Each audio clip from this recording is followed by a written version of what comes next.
నమస్కారం.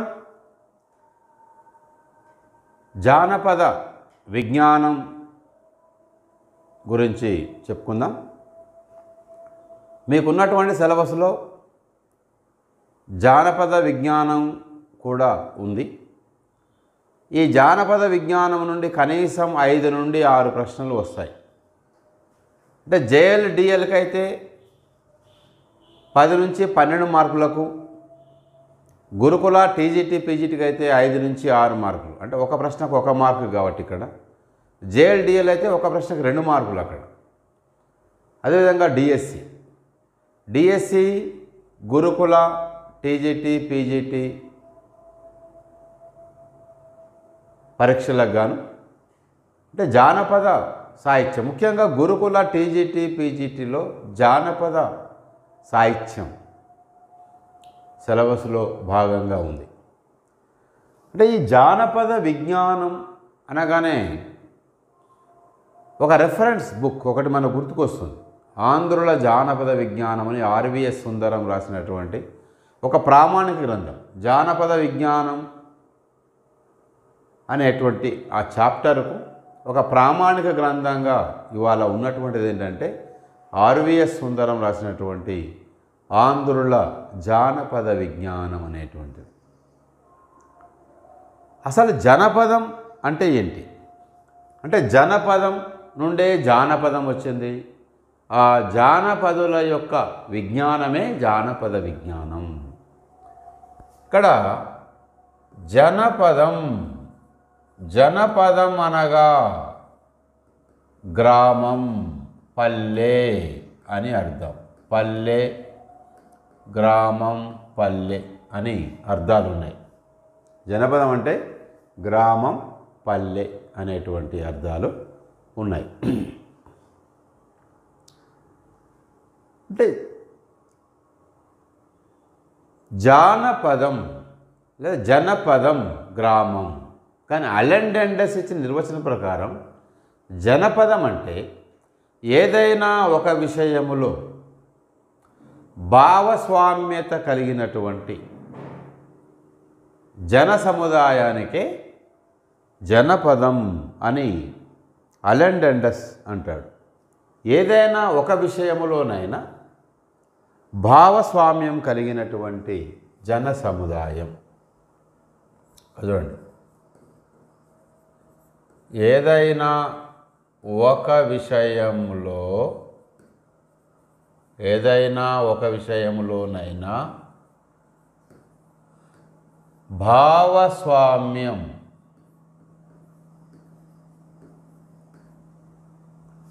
కలిగిన జన సముదాయం జనపదం.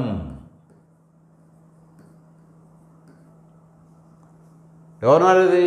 అలెన్ డెండస్. ఇది అలెన్ డెండస్ ఇచ్చిన నిర్వచనం.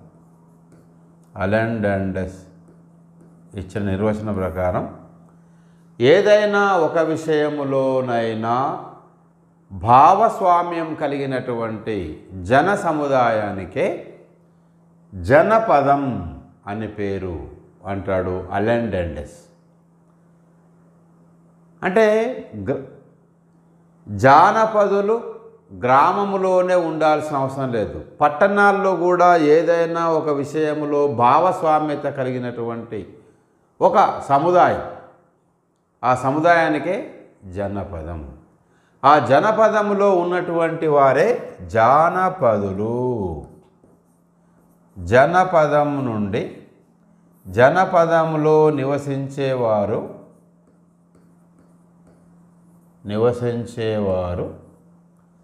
జానపదులు.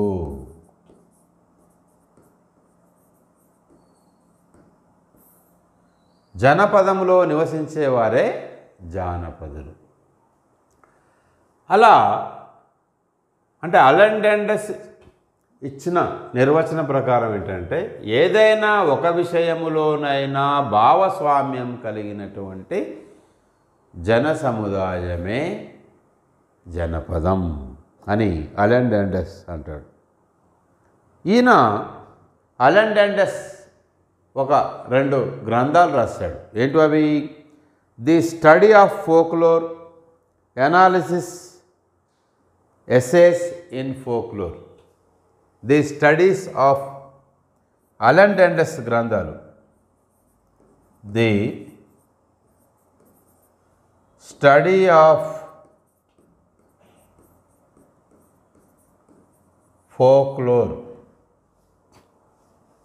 the study of folklore, analysis essays in folklore, analysis essays in folklore. ఇవి 2 కూడా అలెన్ డాండస్ రాసినటువంటివి. అలెన్ డాండస్ రాసిన గ్రంథాలు. గతంలో అడిగాడు, the study Alan Dundes the study of folklore గ్రంథ రచయిత ఎవరు? అనాలిసిస్ ఇన్ ఫోక్లోర్ అనే గ్రంథ రచయిత. ఈ 2 గ్రంథాలు రాసినటువంటి రచయిత ఎవరంటే అలెన్ డాండస్. జనపదానికి నిర్వచనం అనగానే గుర్తుకొచ్చేటువంటి కవి ఎవరంటే అలెన్ డాండస్ ఇచ్చినటువంటి నిర్వచనం. అసలు జానపద విజ్ఞానం, ఫోక్లోర్ అనే పదాన్ని మొట్టమొదట ప్రయోగించినటువంటి భాషావేత్త ఎవరంటే డబ్ల్యూజే థామ్స్. ఎవరైనా? W J Thoms. ఫోక్లోర్ 1846లో ఫోక్లోర్ అను పదమును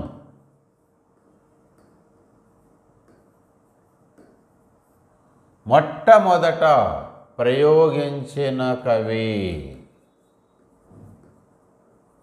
మొట్టమొదట ప్రయోగించిన భాషావేత్త.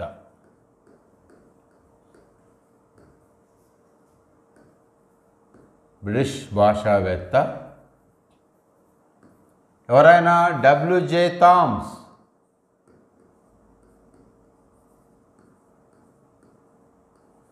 William John Thomas.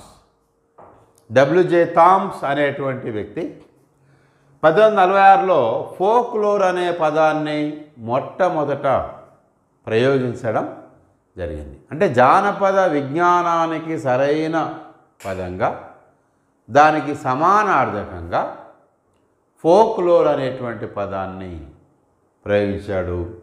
ఆయన ది ఆతనీయం అనేటువంటి పత్రికకు ఉత్తరం రాస్తూ, ఆయన ఏ పత్రికకు? ది ఆతనీయం. ది ఆతనీయం అనేటువంటి పత్రికకు ఉత్తరం రాస్తూ, ఈ పత్రికకు ఉత్తరం రాస్తూ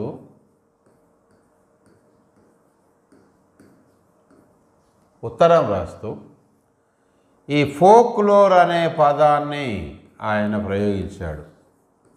ఫోక్లోర్ అను పదమును జానపద విజ్ఞానానికి సరైన పదంగా అను పదమును ప్రయోగించాడు.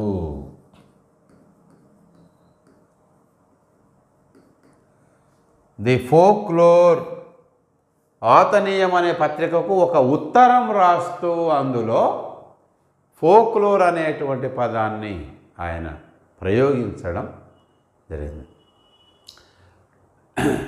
డబ్ల్యూజే థామ్స్, ఈయన డబ్ల్యూజే థామ్స్ ది ఆతనీయం అనేటువంటి పత్రిక. అయితే ఈయన మరి అంతకుముందు ఫోక్లోర్ అనే పదానికన్నా ముందు ఏ పదం ఉంది జానపద విజ్ఞానం సంబంధించిందంటే పాపులర్ యాంటిక్విటీస్ అనే పద ప్రయోగం ఉంది. అంటే ఈ ఫోక్లోర్ అనే పదం ప్రయోగించడానికి ముందు దీనికి సమానార్థకంగా, అంటే ఫోక్లోర్ అనే పదానికి ముందు, అది ప్రయోగించడానికన్నా ముందు ఉన్నటువంటి పదం ఏంటంటే పాపులర్ యాంటిక్విటీస్. ఈ పాపులర్ యాంటిక్విటీస్. పాపులర్ యాంటిక్విటీస్ అంటే ప్రాచీన సుప్రసిద్ధ విషయాలు అని. ప్రాచీన సుప్రసిద్ధ విషయాలు. ఈ పాపులర్ యాంటిక్విటీస్కు బదులుగా దీనికి బదులుగా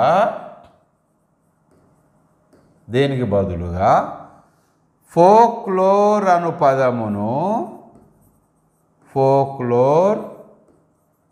పదమును డబ్ల్యూజే థామ్స్ ప్రయోగించాడు.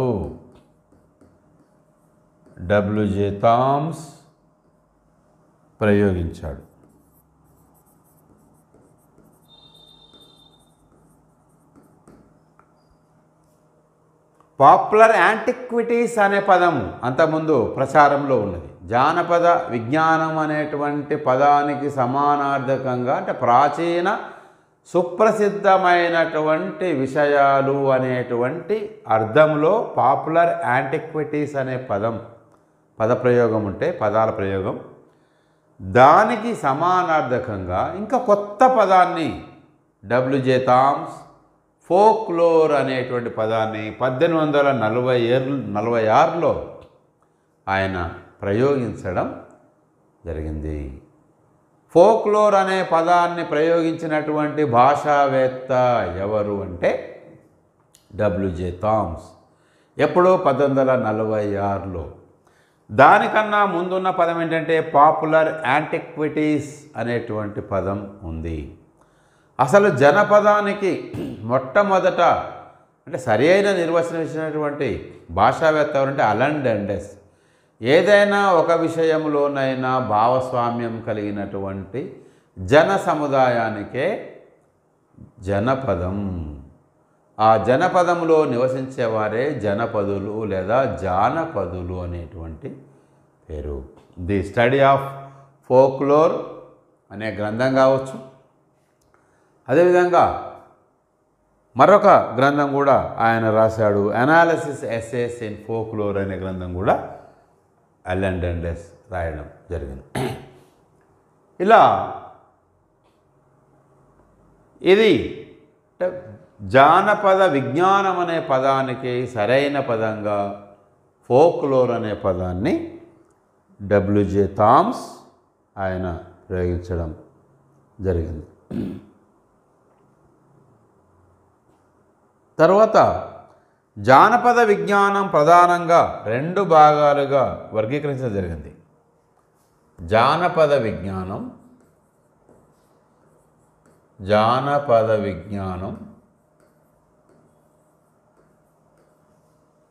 2 విధాలుగా ఉంటుంది.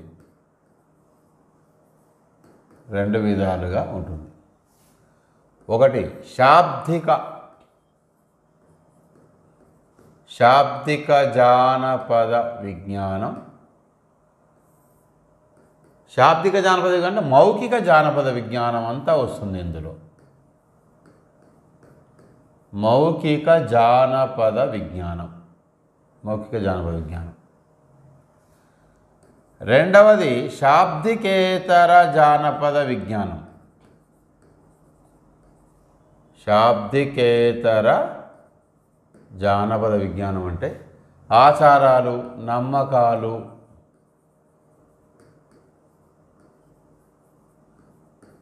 నమ్మకాలు, వేడుకలు, వినోదాలు,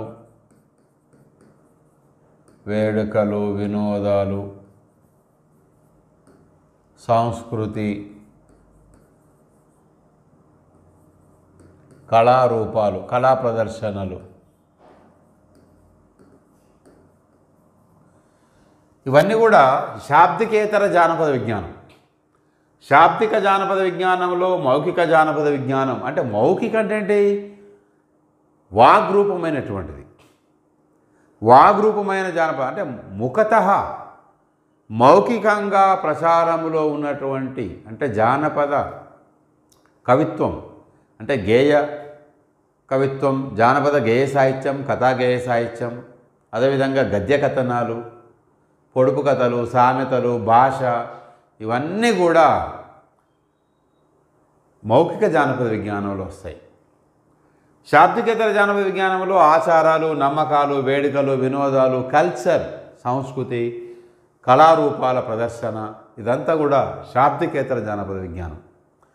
అంటే మౌఖికంగా ఉన్నటువంటి జానపద సాహిత్యం, అంటే ఇక్కడ మళ్ళీ లిఖిత రూపం కాదు. ఇక్కడ శాబ్దికేతర అంటే ఏమైనా ఆచారాలు, వేడుకలు, వినోదాలు, సాంస్కృతిక ప్రదర్శనలు, కళారూప ప్రదర్శనలు, ఇవన్నీ కూడా శాబ్దికేతర జానపద విజ్ఞానం కిందకి వస్తాయి. అయితే మొట్టమొదట జానపద విజ్ఞానాన్ని 4 విధాలుగా వర్గీకరించినటువంటి భాషావేత్త ఎవరంటే రిచర్డ్ ఎం డార్సన్ అనేటువంటి భాషావేత్త. జానపద విజ్ఞానాన్ని స్థూలంగా 4 విధాలుగా వర్గీకరించినవాడు. జానపద విజ్ఞానం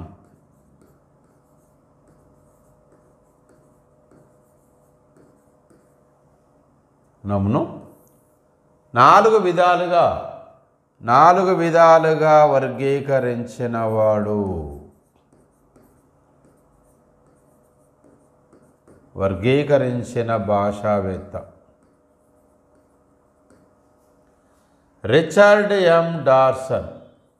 రిచర్డ్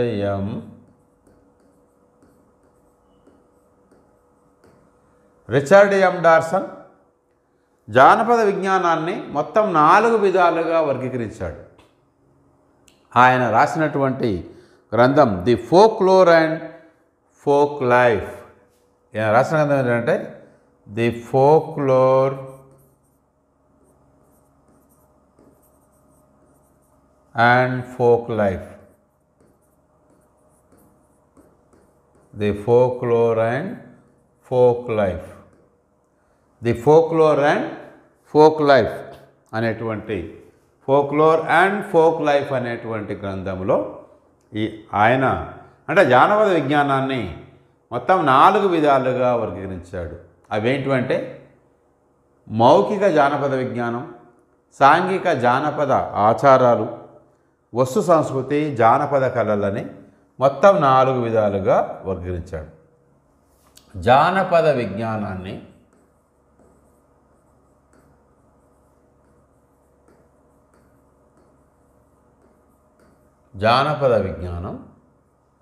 మొత్తం 4 విధాలుగా వర్గీకరించడం జరిగింది. మౌఖిక జానపద విజ్ఞానం,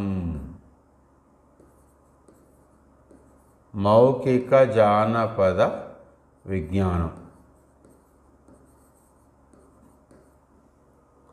2 సాంఘిక జానపద ఆచారాలు. సాంఘిక జానపద ఆచారాలు. 3 వస్తు సంస్కృతి.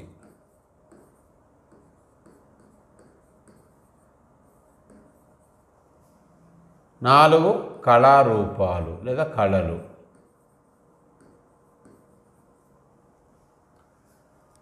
ఇలా మొత్తం జానపద విజ్ఞానాన్ని 4 భాగాలుగా వర్గీకరించడం జరిగింది. మౌఖిక జానపద విజ్ఞానం, సాంఘిక జానపద ఆచారాలు, వస్తు సంస్కృతి, జానపద కళలు లేదా కళారూపాలు అని మొత్తం 4 రకాలుగా జానపద విజ్ఞానాన్ని వర్గీకరించిన భాషావేత్త ఎవరంటే రిచర్డ్ ఎం డార్సన్. రిచర్డ్ ఎం డార్సన్ ఈయన.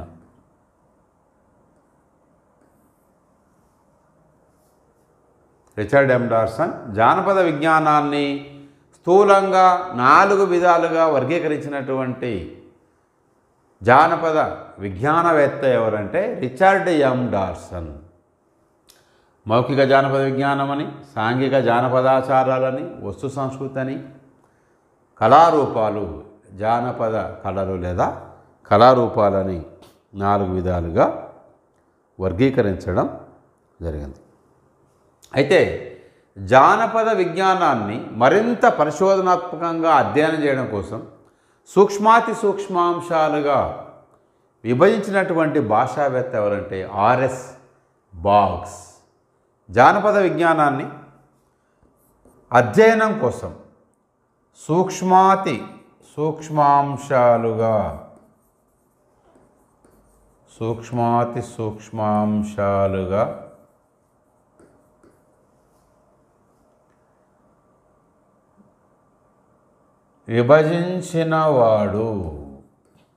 విభజించిన భాషావేత్త ఎవరైనా ఆర్ఎస్ బాగ్స్.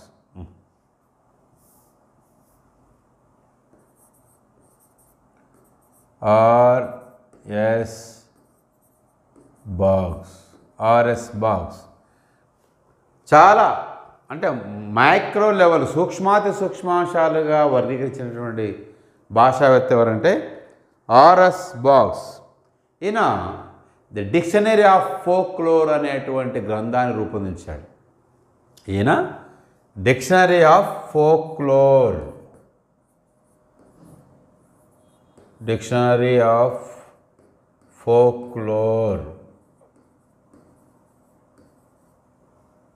అను గ్రంథాన్ని రాయడం జరిగింది. డిక్షనరీ ఆఫ్ ఫోక్లోర్ అనేటువంటి గ్రంథంలో అంటే జానపద విజ్ఞానాన్ని అతి సూక్ష్మాతి సూక్ష్మాంశాలుగా వర్గీకరించినటువంటి భాషావేత్త అంటే ఆర్ఎస్ బాగ్స్.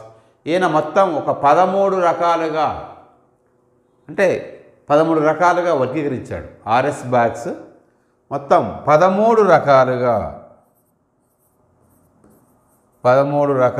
వాటికి ఒక కోడ్స్ కొన్ని సంకేతాలు విభజించి సంకేతాలు పెట్టి 13 రకాలుగా వర్గీకరించాడు.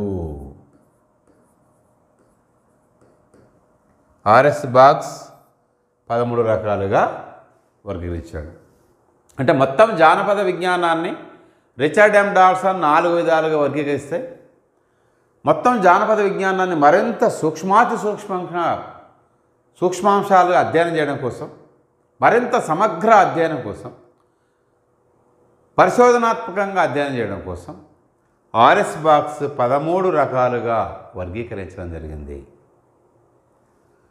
మౌఖిక జానపద విజ్ఞానమని, సాంఘిక జానపదాచారాలని, వస్తు సంస్కృతి అని, కళారూపాలని 4 విధాలుగా రిచర్డ్ ఎం డాల్సన్ వర్గీకరిస్తే అతి సూక్ష్మాంశాలుగా 13 విధాలుగా వర్గీకరించిన వాడు ఆర్ఎస్ బాగ్స్.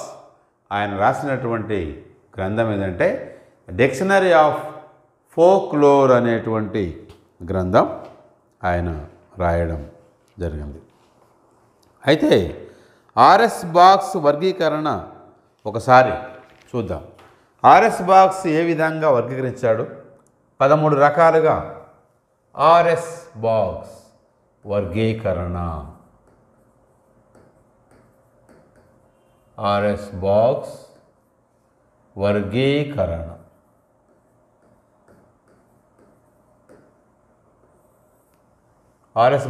అంటే ఏబిసిడి అని అట్లా ఆయనకి ఇష్టం ఉన్నట్టు ఆయనకు తోచినట్లుగా కొన్ని సంకేతాలు ఏర్పరుచుకున్నాడు.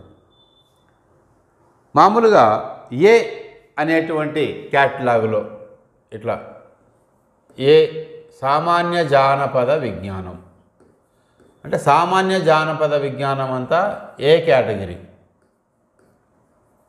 సామాన్య జానపద విజ్ఞానం ఏ. బి అంటే గద్య కథనం. బి అంటే గద్య కథనాలన్నీ బి కేటగిరీలో.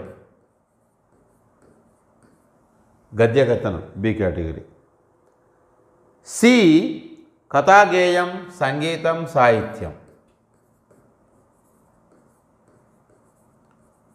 కథాగేయం, సంగీతం, సాహిత్యం ఇది సి కేటగిరీ. సి కోడ్ అన్నట్టు అంటే ఒక్కొక్క అంశానికి ఒక కోడ్ ఇచ్చాడు. డి అంటే నాటకం అంటే ఆయన కొన్నిటికి డి డ్రామా కాబట్టి ఇట్లా కొన్నిటికి సంకేతాలు వాటికి అనుకూలంగా ఇవ్వడం జరిగింది. డి అంటే నాటకం. మళ్ళీ ఈ లేదు. ఎఫ్ ఎఫ్ ఆచారం, ఉత్సవం ఇవి. ఎఫ్ ఆచారం, ఉత్సవం, ఇది ఎఫ్ కేటగిరీలో. తర్వాత జి భూగోళం, జియోగ్రఫీ సంబంధం కాబట్టి జి అన్నాడు భూగోళం. ఎల్ హెచ్ఐజేకే లేదు, మళ్ళీ ఎల్ అంటే లాంగ్వేజ్ భాష, జానపదుల భాష ఏ విధంగా ఉంటుందో ఎల్ కేటగిరీలో. తర్వాత ఎం కళ చేతి పనులు వాస్తువు, ఎం కళ చేతి పనులు వాస్తువు, ఇది ఎం కేటగిరీలో. కళ చేతి పనులు వాస్తువు ఎం కేటగిరీ. తర్వాత ఎన్ ఆహారం పానీయం, ఆహారం పానీయం వీటికి సంబంధించింది ఎన్ కోడ్లో. వాడికి ఒక కోడ్ ఇచ్చాడు ఎన్.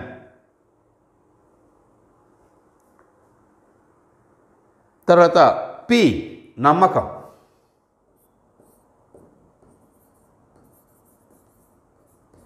ఈ నమ్మకాలన్నీ పి కేటగిరీలో. తర్వాత ఎస్ వాక్కు, ఎస్ అనేటువంటి కేటగిరీలో వాక్కు, మాట సంబంధించింది వాక్కు, స్పీచ్ వాక్కు. తర్వాత వి సామెత, వి సామెత.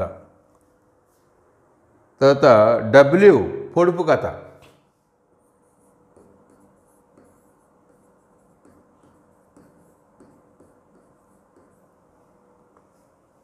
ఇలా 1 2 3 4 5 6 7 8 9 10 మొత్తం 13 వర్గాలుగా 13 విధాలుగా వర్గీకరించాడు ఆర్ఎస్ బాగ్స్. సామాన్య జానపద విజ్ఞానం అంతా ఏ క్యాటలాగ్, గద్య కథనం అంతా బిలో, కథాగేయం సంగీతం సాహిత్యం సి క్యాటలాగ్, నాటకం అంతా డి, ఆచారం ఉత్సవాలు ఎఫ్, భూగోళం జి, భాష ఎల్, కళా చేతి పనులు వాస్తువు ఎం, ఆహారం పానీయం ఎన్, నమ్మకం పి, వాక్కు ఎస్, సామెత వి, అదేవిధంగా పొడుపు కథ డబ్ల్యూ. ఇలా ఇన్ని విధాలుగా అంటే 13 రకాలుగా మొత్తం జానపద విజ్ఞానాన్ని సమగ్ర పరిశోధన ఉద్దేశం కోసం సూక్ష్మాతి సూక్ష్మాంశాలుగా వర్గీకరించడం జరిగింది. ఎవరైనా ఆర్ఎస్ బాగ్స్ వర్గీకరించినటువంటి విధానం ఇది. ఇక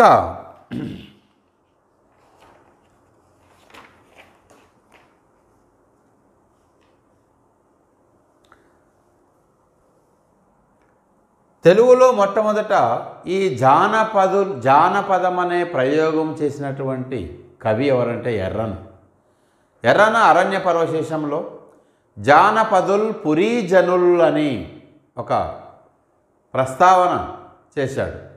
జానపదుల్ పురీజనుల్ అని మొట్టమొదట జానపదుల్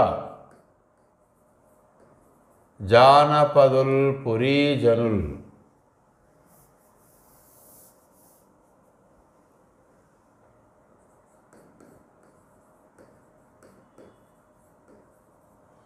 జానపదుల్ పురీజనుల్ అన్న కవి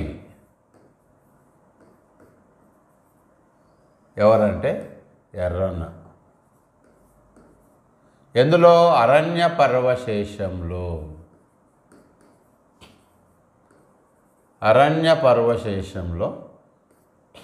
ఈ జానపదుల్ పురీజనులు అనేటువంటి ప్రస్తావన తీసుకొని వచ్చినటువంటి కవి ఎర్రన. అంటే జానపదులు అనేటువంటి శబ్దాన్ని మొట్టమొదట ప్రయోగించినటువంటి ప్రాచీన కవి ఎవరైనా ఉన్నారంటే ఎర్రన.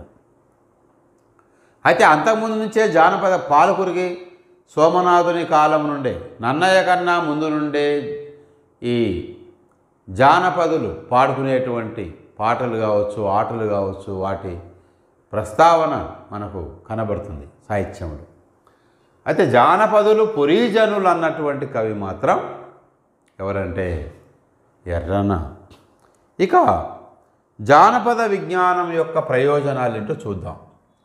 జానపద విజ్ఞానం వల్ల ఎలాంటి ప్రయోజనాలు ఉన్నాయి? జానపద విజ్ఞానం ప్రయోజనములు. నెంబర్ 1, జానపద విజ్ఞానం నెంబర్ 1 ఏంటి? ఆనందాన్ని కలిగించడం. నెంబర్ 1, ఆనందాన్ని కలిగించుట.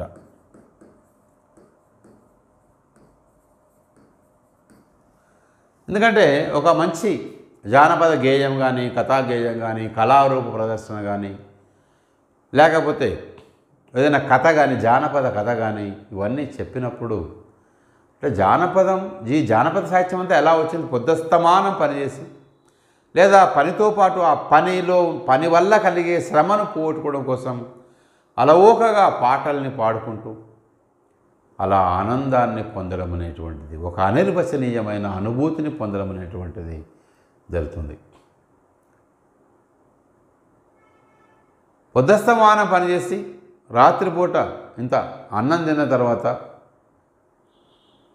కొంతమంది చావుడులు ఒక దగ్గర కలుసుకొని వారికి తోచినట్టు వారికి ప్రవేశం, ఏ కళలో అయితే ప్రవేశం ఉందో ఆ కళను ప్రదర్శించడానికి ముందుకు రావడం జరిగింది. అలా రావడం వల్ల అలాంటి సందర్భాల్లోనే కొన్ని కళారూపాలు అనేవి పుట్టుకొచ్చాయి. ఆ కళారూపాల ప్రదర్శన వల్ల, లేదా ఆ గేయాల వల్ల, లేదా కథల వల్ల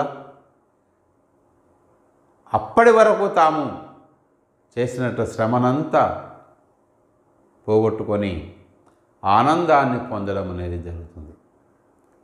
అలా అనేకమైన కళారూపాలు కావచ్చు, అనేకమైన గేయాలు కావచ్చు, అనేక కథా గేయాలు కావచ్చు, కథలు కావచ్చు, ఇవన్నీ ఆ విధంగా వచ్చినటువంటివి. ఓకే, ఆనందాన్ని కలిగించుట అనే నెంబర్ 1 ప్రథమ ప్రయోజనం. రెండవది సంస్కృతి పరిరక్షణ. జానపద విజ్ఞానం వల్ల మరొక ప్రయోజనం ఏంటంటే సంస్కృతిని కాపాడుకోవడం జరుగుతుంది. ఏదైనా ఒక వేడుకలో, ఏదైనా ఒక ఉత్సవంలో, ఏదైనా ఒక జాతరలో, ఏదైనా ఒక ఆచారాన్ని గతానుగతంగా తరతరాలుగా ఒక తరం నుంచి మరొక తరానికి సంక్రమించినటువంటి ఆచారాలు కావచ్చు, నమ్మకాలు కావచ్చు, వేడుకలు కావచ్చు, వినోదాలు కావచ్చు, ఇలాంటి వాటిని కొనసాగిస్తున్న సందర్భంలో ఏనాడైనా ధరించినటువంటి వస్త్రాలను కావచ్చు, లేదా వేషభూషణాలు కావచ్చు, అంటే అలంకారాలు కావచ్చు, ఆ రోజు తప్పనిసరిగా అలాంటి అలంకారాలను ధరించడం జరుగుతుంది, ఆభరణాలను ధరించడం జరుగుతుంది. వస్త్రాలను ఏనాడు కూడా చీర కట్టుకోనామే ఆ రోజు చీర కట్టుకుంటుంది. అంటే ఎప్పుడు కూడా అదే పండగల సందర్భాల్లో మామూలుగా మామిడాకు తోరణాలు కావచ్చు, లేకపోతే మంచిగా ఇల్లును అలంకరించడం కావచ్చు, లేదా ఇంటి ముందు ముగ్గు వేయడం కావచ్చు, గొబ్బెమ్మలు పెట్టడం కావచ్చు, ఇలాంటి పండగల సందర్భాల్లో చేసేటువంటివి కావచ్చు. ఇవన్నీ ఆయా సందర్భాల్లో చేసేటువంటి ఆ వేడుకలు, వినోదాల సందర్భాల్లో ఆ సంస్కృతి అనేది ఏ విధంగా ఉంటుందో, ఆ కల్చర్ దాన్ని ప్రతిబింబించే విధంగా ఆ ఆచారాలు, వ్యవహారాలు అనేవి ఉంటాయి. ఆయా సందర్భాల్లో వాటిని కొనసాగించడం జరుగుతుంది. కాబట్టి సంస్కృతి పరిరక్షణ అనేది కూడా జానపద విజ్ఞానం వల్ల కలుగుతుంది. ఇక నెంబర్ 3, నిషిద్ధమైన వాటికి ఇక్కడ అవకాశం కలిగించడం జరుగుతుంది. నిషిద్ధమైన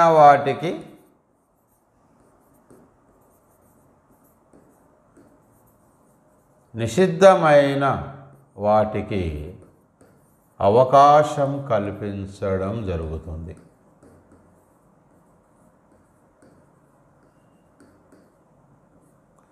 నిషిద్ధమైన వాటికి అవకాశం కల్పించడం అనేది జరుగుతుంది. అంటే శిష్ట సాహిత్యంలో ఏదైతే నిషిద్ధం అనుకుంటామో ఇక్కడ దీనికి అవకాశం ఉంటుంది. జానపదంలో అలవోకగా మాడుకుంటారు, భయంగల్లామే బాగున అనేటువంటి మనం అనలేము, కానీ జానపదాలు అనుకుంటారు. సిగ్గు ఎగ్గు ఏమీ లేదు అనేటువంటి పాటలు కావచ్చు. ఇంకా రకరకాల అంటే శిష్ట సాహిత్యంలో ఏదైతే బూతు పదజాలం అనుకుంటామో ఆ బూతు పదజాలం అంటే నిషిద్ధమైనటువంటి పదజాలానికి జానపద విజ్ఞానం పర్మిషన్ ఇస్తుంది. ఇక్కడ అవకాశం ఉంటుంది.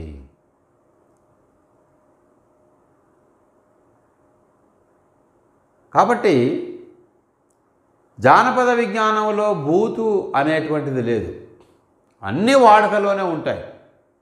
సిగ్గు లేదా, ఎగ్గు లేదా, లజ్జ లేదా, భయం లేదా అనేటువంటి పదాలు జానపద విజ్ఞానంలో అలవోకగా పలకబడతాయి. కానీ శిష్ట సాహిత్యంలో అవి పలకడానికి కూడా ఎబ్బెట్టుగా అనిపిస్తుంది. కాబట్టి నిషిద్ధమైన వాటికి అవకాశం కల్పించడం. ఇంకొక ప్రయోజనం ఏంటంటే విద్యా వ్యాప్తి కలిగిస్తుంది. విద్యా వ్యాప్తికి కూడా దోహదపడుతుంది. విద్యా వ్యాప్తికి దోహదం కలిగిస్తుంది.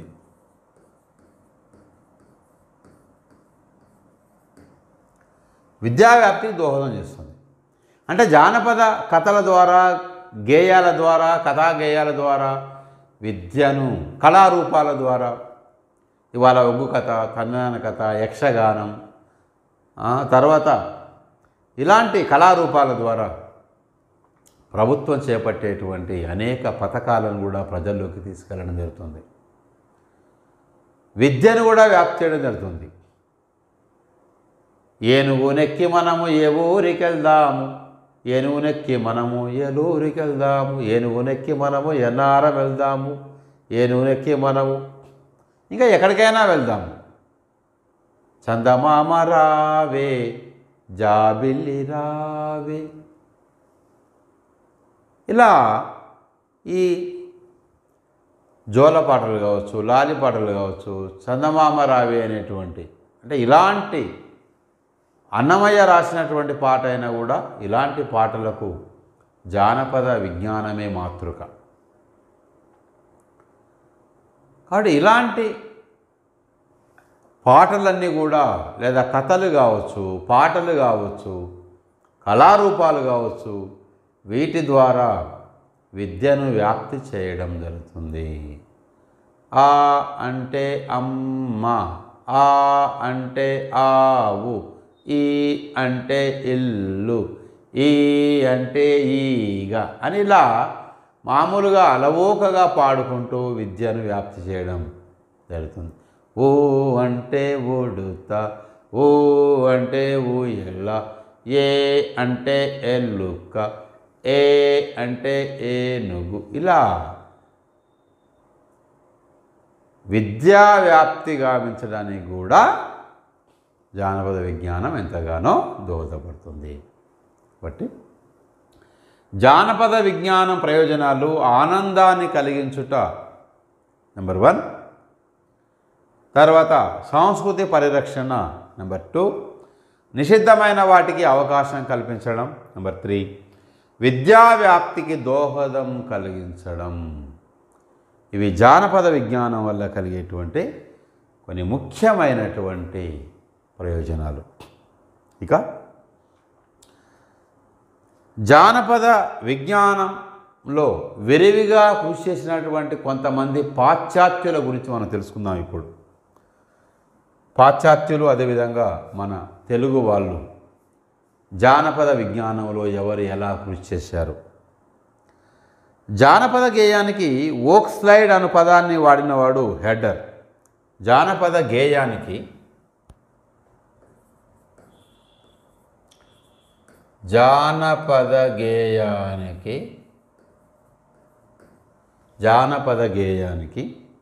ఓక్ స్లైడ్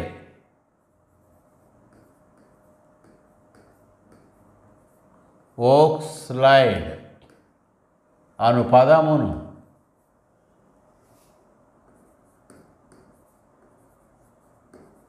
వాడిన వాడు ఎవరైనా హెర్డర్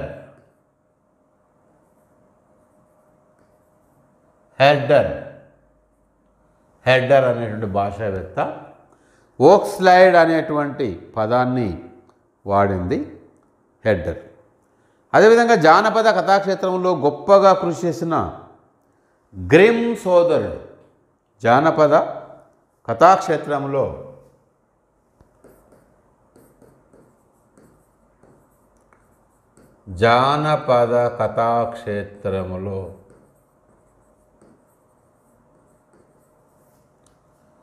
కృషి చేసినటువంటి గ్రిమ్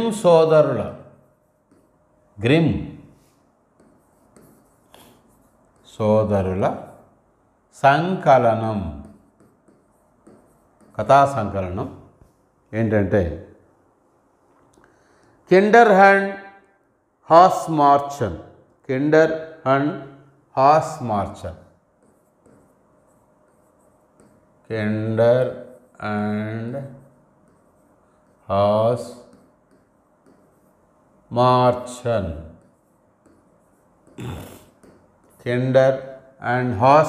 అనేటువంటి కథా సంకలనాన్ని గ్రిమ్ సోదరులు తీసుకురావడం జరిగింది. ఇక తెలుగుదేశంలో అంటే జానపద విజ్ఞానంలో విశేషమైన కృషి చేసిన వారిలో కల్నల్ కాలిన్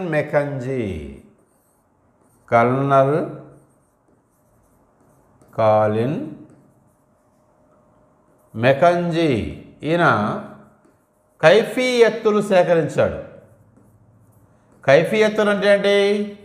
ఆయా గ్రామాల చరిత్రలను ఒక ఉద్యోగిగా, బ్రిటిష్ ఉద్యోగి అయినటువంటి కల్నల్ కాలిన్ మెకంజీ ఉద్యోగరీత్యా తెలుగు నేలకు వచ్చి రాయలసీమ ప్రాంతంలో అనేక గ్రామాల చరిత్రను వెలికి తీసినటువంటి గొప్ప పరిశోధకుడు. ఆయా గ్రామాల పుట్టు పూర్వోత్తరాలను, ఆయా గ్రామాల సమగ్ర సమాచారాన్ని సేకరించి భావితరాలకు అందించినటువంటి గొప్ప పరిశోధకుడు ఎవరంటే కల్నల్ కాలిన్ మెకంజీ.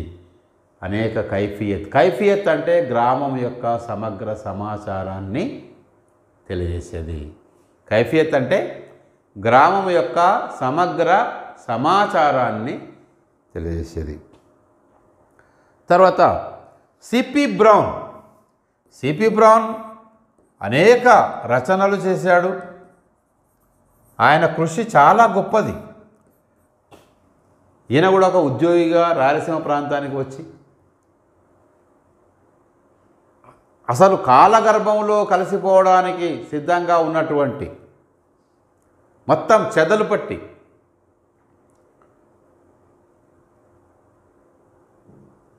మొత్తము ఏమాత్రం కూడా అసలు అవి అపరిష్కృతంగా ఉన్నటువంటి తాళపత్ర గ్రంథాలను పరిష్కరింపజేసి అనేక కవులను పండితులను రప్పించి వారికి నెలవారీ వేతనాలు ఇస్తూ జీతాలు ఇస్తూ స్వయంగా తన యావదాస్తిని వారి జీతాలకే భాషా సాహిత్యాలకే వెచ్చించినటువంటి గొప్ప వ్యక్తి సిపి బ్రౌన్. అలా శుద్ధమైన ప్రతులను రూపొందించి అనేక అంటే రామాయణ మహాభారత ఇతిహాసాలు కావచ్చు, కావ్యాలు కావచ్చు, పురాణాలు కావచ్చు, అనేక పండితుల చేత పరిష్కరింపజేసి వాటికి ప్రామాణికమైన ప్రతిని తయారు చేసి వాటిని మళ్ళీ ప్రచురించి సాహితీ లోకానికి అందించినటువంటి గొప్ప వ్యక్తి సిపి బ్రౌన్. ఇంగ్లీష్ తెలుగు నిఘంటు, తెలుగు ఇంగ్లీష్ నిఘంటు, ఇలా నిఘంటులను రూపొందించినటువంటి వాడు. తెలుగు వ్యాకరణం రాశాడు. మాతృభాష కాదు, దేశం కానీ దేశం వచ్చాడు. తెలుగు భాష యొక్క గొప్పతనాన్ని ఆయన తెలుసుకొని ఆయన సమగ్రంగా నేర్చుకొని భాష లోతుల్ని ఆయన అవగాహన చేసుకొని అంటే భాషలో పాండిత్యాన్ని ఆయన సంపాదించుకొని అనేక రచనలు చేశారు. జానపద సాహిత్యపరంగా సిపి బ్రౌన్ సేకరించినటువంటివి పల్నాటి వీరచరిత్ర, తర్వాత బొబ్బిలి కథ, కుమారరాముని కథ, పల్నాటి వీర చరిత్ర,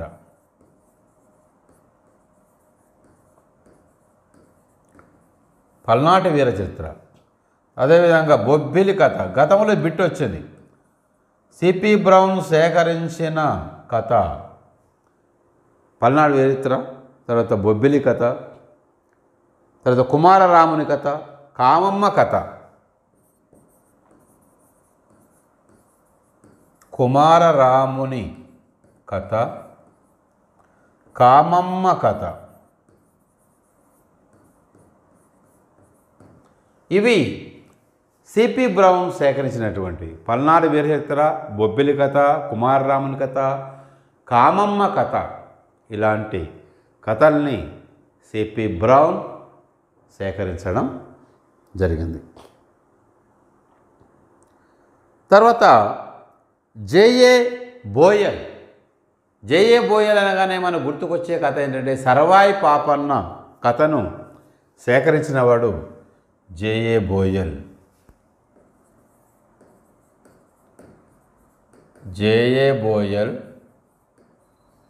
సర్వాయి పాపన్న కథను, ఒక గౌడ కుటుంబంలో పుట్టినటువంటి పాపన్న గోల్కొండ కోటను 7 గడియలు పరిపాలించినట్టుగా దళిత బహుజనులందరినీ, అణగారిన వర్గాల అందరినీ ఏకం చేసి కొడితే గోల్కొండ కోటనే కొట్టాలి అని గోల్కొండ కోటను ఆక్రమించినటువంటి వాడు. గోల్కొండ సింహాసనంలో 7 గడియలు కూర్చొని రాజ్యాన్ని పరిపాలించాడని సర్వాయి పాపన్న కథ. లండన్ మ్యూజియంలో సర్వాయి పాపన్న చిత్రం ఇప్పటికి కూడా భద్రంగా ఉంది. దాన్ని ఆధారం చేసుకునే ఇవాళ తెలుగు నేలలో అక్కడక్కడ సర్వాయి పాపన్న విగ్రహాలు అనేవి నెలకొల్పడం అనేది జరుగుతుంది. జేఏ బోయల్ సర్వాయి పాపన్న కథను సేకరించడం జరిగింది. ఈయన తెలుగు బ్యాలెడ్ పోయట్రీ అనే పేరుతో ఒక వ్యాసం కూడా రాశాడు. ఈయన తెలుగు బ్యాలెడ్ పోయట్రీ అనే పేరుతో, తెలుగు బ్యాలెడ్ పోయట్రీ అనే పేరుతో ఒక వ్యాసం కూడా రాశాడు. పోయట్రీ ఇది ఒక వ్యాసం, జేఏ బోయల్ రాసినటువంటి వ్యాసం. ఇలా అంటే పాశ్చాత్యుల్లో colonel Colin Mackenzie, CP Brown, JA Boyle, అదేవిధంగా మొత్తం దక్షిణ భారత జానపద గేయాలను సేకరించినటువంటి మరొక గొప్ప పరిశోధకుడు ఎవరంటే ఆయన చార్లెస్ ఈ గోవర్. చార్లెస్ ఈ Gower.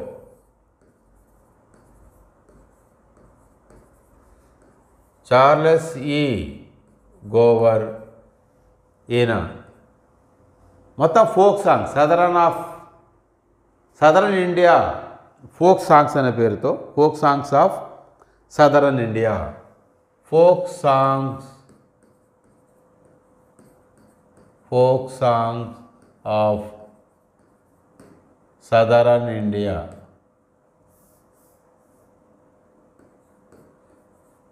Southern India, folk songs of southern India అనే పేరుతో దక్షిణ భారత జానపద గేయాలను చార్లెస్ ఈ గోవర్ ఆయన సేకరించడం 1871లో 1871లో. ఇలా అంటే జానపద విజ్ఞానములు, జానపద సాహిత్యములో కృషి చేసినటువంటి కొంతమంది పాశ్చాత్యుల గురించి మనం తెలుసుకున్నాం. తర్వాత మరికొంతమంది తెలుగు సాహిత్యవేత్తలను, పరిశోధకులను గురించి కూడా మనం తర్వాత క్లాసులో తెలుసుకుందాం. ఓకే, ధన్యవాదాలు.